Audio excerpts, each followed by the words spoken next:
after you have improved flexibility of your foot, one of the things that you need to work on is creating some arch support. There's actually a muscle in the base of your foot that helps create that arch and buckle it up slightly.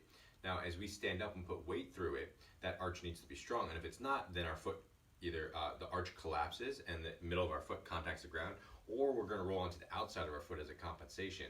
Either way is not ideal for the rest of our body's muscles to support us.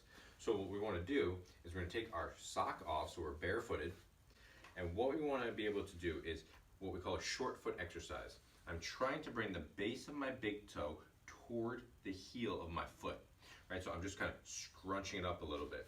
So when I do that, it's going to be just a slight engagement that I'm going to be pushing the base of my big toe into the ground, but also trying to shorten my foot at the same time. And when I do that, the arch of my foot is going to lift up slightly, right, and just enough that it becomes active. It's not a big movement, but I'm turning that muscle on. When we do this though, we want to make sure that we're not pushing our big toe into the ground. When we push our big toe into the ground, there's actually a different muscle that does that, and that muscle comes from the calf, and it rolls down around the back of the heel and over the smaller muscle that we're trying to engage. So if you feel like your big toe is digging into the ground, or you feel your calf activating, that's not exactly what we want to do. What we want to be able to do is just lift that arch up without our calf activating. So you might actually need to turn it down a little bit, not work as hard to be able to do that efficiently.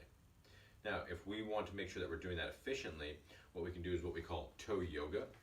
So we're going to do that same activity that I'm going to slightly engage the arch of my foot by shortening my foot up so it becomes active. And then I'm going to lift my 4 toes on the outside, put them down, and then lift my big toe. Put that down, lift the other 4, put that down, lift the big toe. And I just want to go back and forth like that, alternating the big toe and the other 4 toes.